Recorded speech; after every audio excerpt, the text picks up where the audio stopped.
Hi, my name is Serena Kurtz, and I interviewed Penelope, and the 4 items I have chose to make for Penelope, the first one being a transition marker. A transition marker is to help students know to switch from one activity to another. For some kids, especially who need extra support with routines and transitions, it can be tough. So a transition marker is a tool that gives them a clear heads up that a change or surprise is coming. For these transition markers, I use 2 characters from Penelope's favorite game, Dandy's World on Roblox. And here is the check your schedule. And then this one is to let her know that a surprise is coming. And then the next thing I made was a power card. A power card is just a small personalized tool that uses a child's favorite character, hero, or interest. Here we're using V from Dandy's World as well. And this is to remind her how to handle certain situations. In this power card, I used V to remind Penelope that it's okay to leave places. And on this side, it gives V's interest and steps she took to leave places, and then steps Penelope can take to leave places on this side.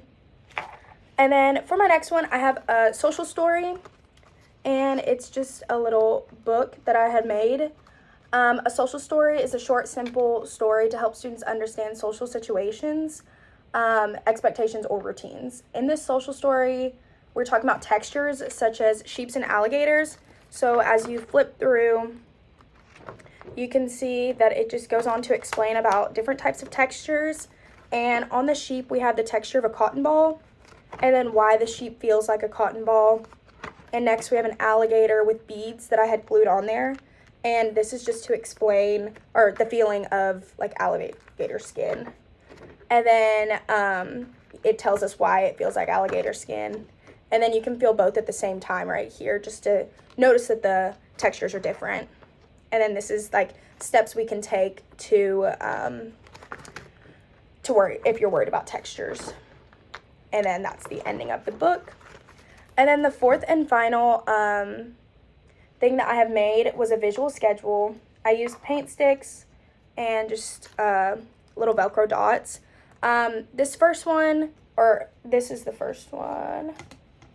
For this first one, it is for the morning, so going to school. And a visual schedule is just a picture-based timeline. This shows students step-by-step of their day. It uses images and words to explain, and this kind of schedule is helpful for students who thrive in needing a schedule, and it helps them support and understand what's coming next. It takes away the guessing, and it keeps them calm and control. So basically, it's on a little paint stir stick, and whenever Penelope has gotten dressed for the morning, she can just turn it around, and that one's done. And then next, she knows is breakfast. She can turn that one around after breakfast. And then I did the same thing over here, but this is for whenever she gets home from school on this second one. So whenever she comes home, she can flip it.